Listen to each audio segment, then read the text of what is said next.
Hello అందరికీ welcome back to our channel. ఇట్లు మీ Lavanya. So Varahi అమ్మవారి నవరాత్రుల్లో 9వ రోజునైతే మనం జరుపుకోబోతున్నాము.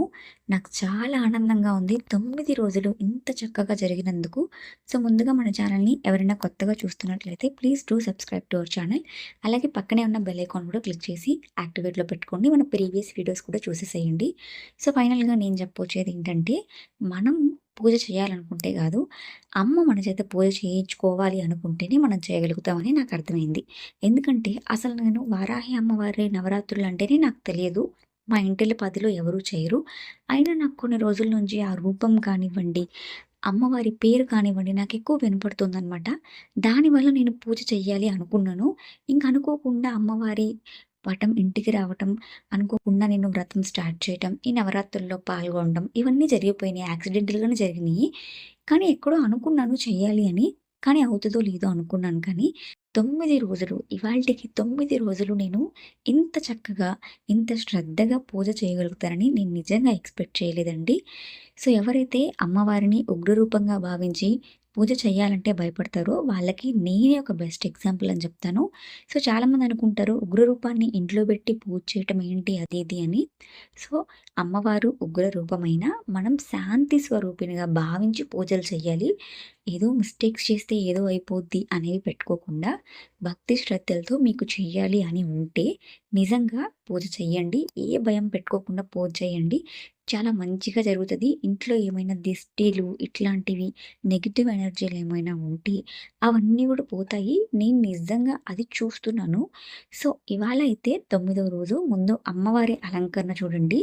యాక్చువల్‌గా ఇవాళ మా ఆయన ముందు వెళ్ళిపోయాడు. నేను ముందు రోజే చెప్పాననమాట. సో పూలు కావాలి నాకు, పూజకి సామాగ్రి ఏమేమి కావాలో అవన్నీ నేను ముందే చెప్పేసాను. ఫైనల్లీ ఆయన వచ్చినప్పటికి అవన్నీ మర్చిపోయాడనమాట. ఓన్లీ పాలు ఇవి మాత్రమే తీసుకొచ్చాడు. సో మళ్ళీ వెళ్ళాల్సొచ్చిందనమాట. దానివల్ల నాకు పూజ అనేది లేట్ అయిపోయింది. సో ఈ టైంలో ముత్తైదువులు ఎవరుంటారు? 10:30 అయిపోయింది లిటరల్‌గా నాకు పూజ అయ్యేకి.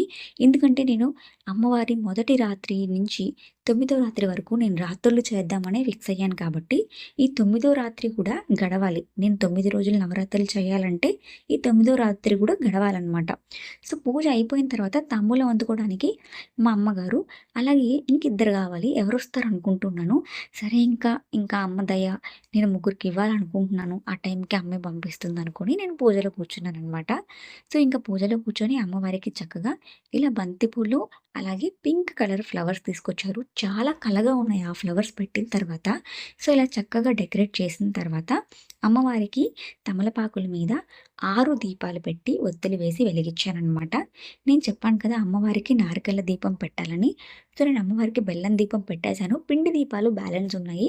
కానీ నాకు పిండి దీపాలు అది పిండి కలపటం అది రాకపోవటం వల్ల నేను పిండి దీపాలు అనేది స్కిప్ చేశాననమాట. సో అమ్మవారికి నారికేళ దీపం పెట్టాలి అని చెప్పి ఇవాళ టెంకాయ కొట్టి ఆ టెంకాయలోనే నేను నారికేళ దీపం పెట్టాలని ఫిక్స్ అయ్యాను. సో ఇంకా ఈ దీపాలకైతే చక్కగా తమలపాకులు కడిగి తమలపాకుల మీద పసుపు కుంకుమ పెట్టి అందులో దీపాలు మీరు ప్రతిరోజు వాడేవి కానివ్వండి, కొత్తవి కానీ తీసుకొచ్చి ఒకసారి కడిగి చక్కగా వాటికి కూడా పసుపు కుంకుమ అనేది పెట్టేసిన తర్వాత నువ్వుల నూనె పూసి ఒత్తులు వేసి మనం రెగ్యులర్గా ఎలా దీపం పెట్టుకుంటామో అలాగే 6 దీపాలు కూడా వెలిగించాను. నాకైతే ఎంత బాగా నచ్చిందంటే ఈ 9 రోజుల నుంచి నేను అసలు పీఠాన్ని కొంచెం కూడా తాకలేదు. ఇవాళ అంటే 9వ రోజున లేసి కామాక్షి అమ్మవారి దీపాలు, హారతి పట్టి పళ్ళెం ఇవన్నీ కూడా క్లీన్ చేసుకున్నాననమాట. క్లీన్ చేసుకొని ఈ 9వ రోజుని ఇంత చక్కగా నేను జరుపుకోవాలని అనుకున్నాను. అమ్మవారికి నైవేద్యంగా ఇవాళ పాలు, పానకంతో పాటు అరటిపళ్ళు, ఇంకా కొన్ని పళ్ళైతే తీసుకొచ్చాననమాట. సో ఇంక పూలతో ముందైతే అమ్మవారిని అలంకరిద్దామని చెప్పి పాపని అమ్మ దగ్గర వదిలేసి వచ్చేసాను. ఈలోపు పాప నిద్రకి ఏడుస్తునింది. ఇంక మళ్ళీ పాపను పడుకోబెట్టి అమ్మకైతే పూలతో ఇలా అలంకరణ చేస్తున్నాను. సో చాలామంది అనుకుంటున్నారు వీడియోస్ చూసి ఈ మధ్య చేస్తున్నారు. వరాహి అమ్మవారు ఈ మధ్య బాగా ట్రెండింగ్‌లో ఉంది అని. అది ట్రెండింగ్ కాదు. సో ఈ మధ్య బాగా ప్రాముఖ్యత చెందిన పేరు వారాహి అమ్మది. సో మన దగ్గర ఉండే కల్చర్ ఏంటంటే పలానా అమ్మవారు ఉన్నారు, పలానా పూజా విధానం ఉందంటే చేయరు. మన ఇంటి పక్కనోళ్ళు, మన ఎదురింటోళ్ళు చేస్తే ఆటోమేటిక్‌గా మనం కూడా చేస్తామనమాట. లైక్ ఏడు శనివారాల వ్రతంలాగా మనకి వరాహి అమ్మవారు ఎప్పటినుంచో ఉన్నారు. వరాహ స్వామి వాళ్ళి స్త్రీ రూపమే వారాహి అమ్మవారనమాట. సో మనకి అమ్మవారు కొత్త ఏమీ కాదు.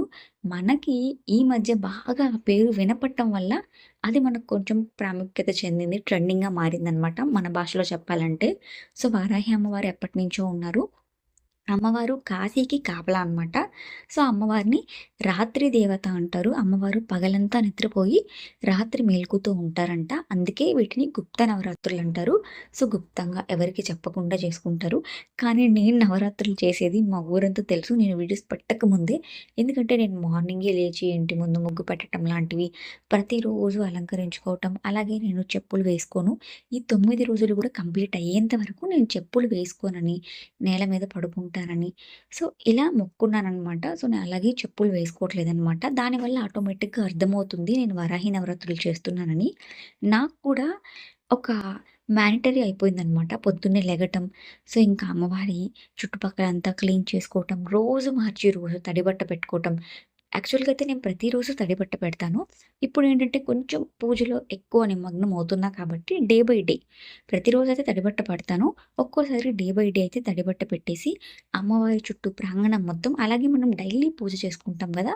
సో, అది గూడా క్లీన్ చేసుకుంటాననమాట. ఇవాళ అది గూడా క్లీన్ చేశాను. ఎందుకంటే రేపు అమ్మవారికి అంటే శనివారం రోజు ఉద్వసనం చెప్పేసిన తర్వాత అమ్మవారిని మనం ఎప్పుడు రెగ్యులర్‌గా పూజ చేసుకుంటాం గదా! సో, ఆ ప్లేస్‌లో పెట్టాలి కాబట్టి నేను ఆ ప్లేస్‌ని కూడా క్లీన్ చేసుకొని, చక్కగా అన్నిటికి బొట్లు అన్నీ పెట్టుకొని రెడీగా పెట్టుకున్నాననమాట. సో, ఇంకా అమ్మవారికి కడ్డీలతో దీపాలైతే వెలిగిస్తున్నాను. దీపాలు అనేవి చాలా రకాలున్నాయండి ఇప్పుడు. కామాక్షి అమ్మవారి దీపాలు, శంకు చక్ర దీపాలు, దీపక్ కుందులు సో, ఇలా రకరకాలుగా ఉన్నాయి. మీ దగ్గర ఏవుంటే వాటిని వెలిగించండి. ఇవే పెట్టాలని రూల్ లేదు. నా దగ్గర నేను ప్రతిరోజు నా పూజలో వాడేది కామాక్షి అమ్మవారి దీపాలు 2. అవి 2 అమ్మ దగ్గరే పెట్టాను. అవి 2 నేను వరలక్ష్మి వ్రతం అప్పుడు కొన్నాను. ఈ వరలక్ష్మి వ్రతానికి సంవత్సరం అవుతుందనమాట నేను పూజా సామాగ్రి తీసుకొని. కరెక్ట్‌గా ఆ రోజే తీసుకున్నాను. వరలక్ష్మి వ్రతం ముందు రోజు తీసుకున్నాను.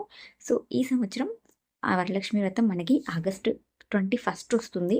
సో, అమ్మవారికి ఈ సంవత్సరం కూడా నేను అంతే భక్తి శ్రద్ధలతో చేసుకోవాలని మనస్ఫూర్తిగా కోరుకుంటున్నాను. నిజంగా వారాహి అమ్మవారి నవరాత్రులు నేను స్టార్ట్ చేసినప్పటి నుంచి నాలో చాలా చేంజెస్ అయితే వచ్చినియి.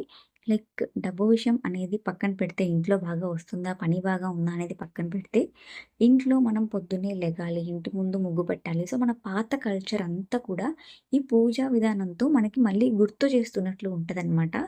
సో, ఇంకా అమ్మకి ఇవాళ 9దో రోజు కాబట్టి ఎక్కువ ధూపం అనేది చూపిద్దాం అనుకుంటున్నాను. సో, అమ్మకి ఎక్కువ ధూపం అంటే చాలా ఇష్టము. ధూపంతో పాటు అమ్మవారికి ఎంతో ఇష్టమైన పానకం అనేది ప్రసాదంగా చేసి పెట్టాను. నేను ప్రతిరోజు గూడా పానకం జేస్తాను.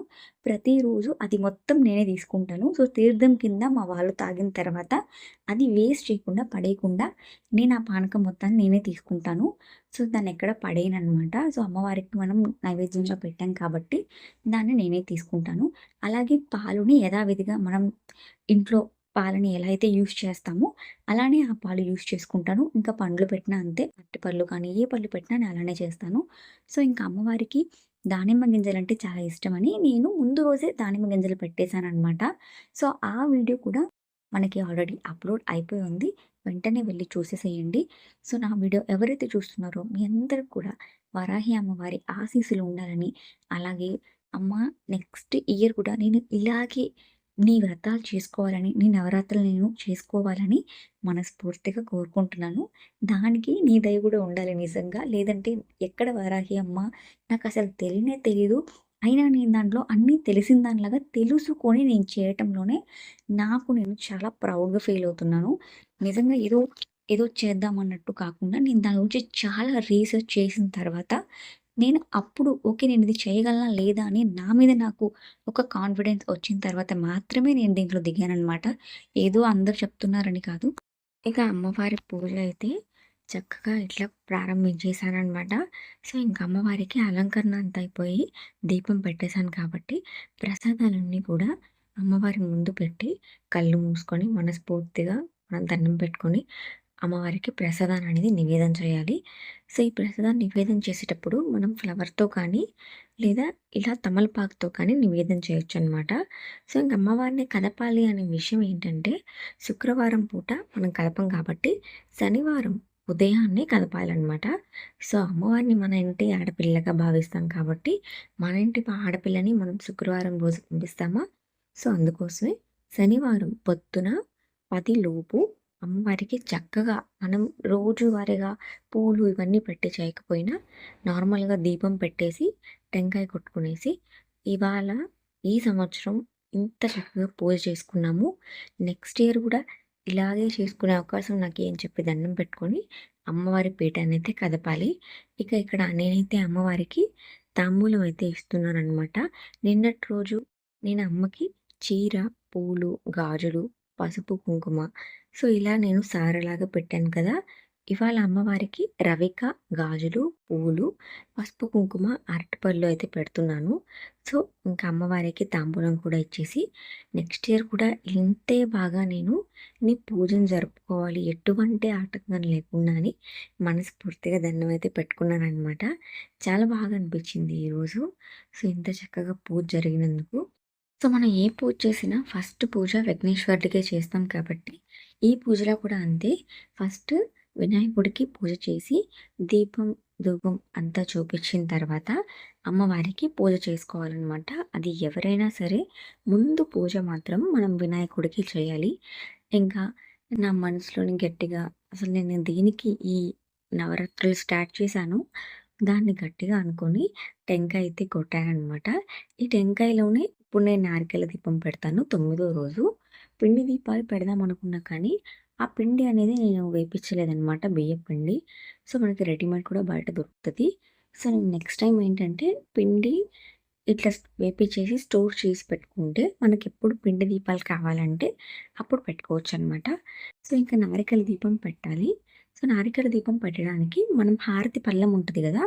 హారతి పళ్ళెంలో బియ్యం పోసుకొని, దాంట్లో పసుపు, కుంకుమ వేసుకొని, దాని మీద టెంకాయ పెట్టి, టెంకాయకి కూడా పసుపు, కుంకుమ అంతా పెట్టి, దాంట్లోనే నువ్వుల నూనె పోసుకొని, 2 ఒత్తులు వేసుకొని వెలిగిస్తారు. దాన్ని నారికేల దీపం అంటారనమాట. సో, ఎర్ర ఒత్తులైతే ఇంకా మంచిది. అంటే ఎరుపు రంగు అమ్మవారికి ఇష్టం కాబట్టి, సో, ఎర్ర రంగు ఒత్తులు అనేవి ఇంకా మంచిదనమాట.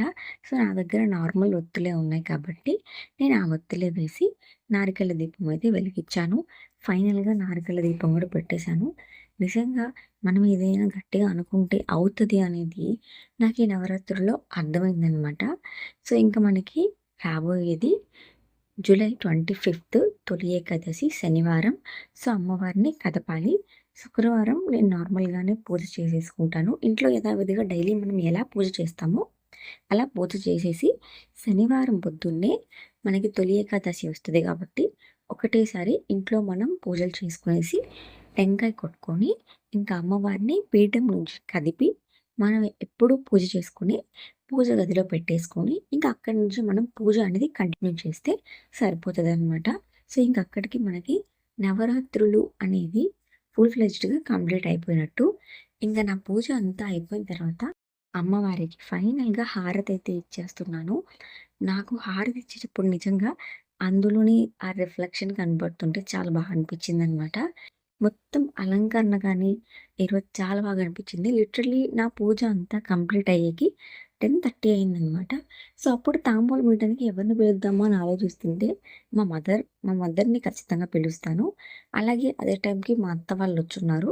సో, మా అత్త వాళ్ళ పాప ముగ్గురికి తాంబూలం అయితే ఇద్దామని ఫిక్స్ అయిపోయి, ఇక అమ్మవారి పేరు మీద ముగ్గురికైతే తాంబూలం ఇవ్వాలి కాబట్టి, మా అత్త వాళ్ళ పాపనైతే పిలిచాను. ముగ్గురికి కాళ్ళకి పసుపు రాసి తాంబూలం అయితే ఇచ్చేసాను.